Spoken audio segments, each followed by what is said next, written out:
بص يا جدعان، انا مش هينفع يعدي النهارده غير لما احل المشكله اللي انا فيها دي. ما تقلقش يا سيدنا، كل حاجه هتتحل. يا عم انت قال لي انت بس فاضل دماغك، كل حاجه هتبقى زي الفل، ما تقلقش. انا فعلا لازم افضي دماغي علشان افول المشكله اللي انا فيها دي. يلا بينا يا رجاله، هنفضي دماغنا كلنا. هو عايزنا نروح فين يا عم الراجل يا ده؟ عم نشوف عاوز يفضها في يا ايه. دي النيل.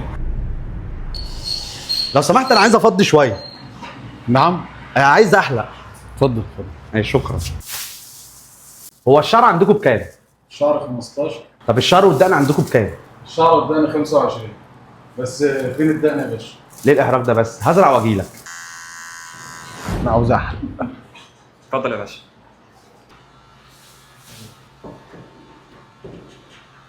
ماشي. هتعمل ايه حضرتك؟ بص انا عاوز احلق شعري واصغر 5 سنين 5 سنين بس؟ بس.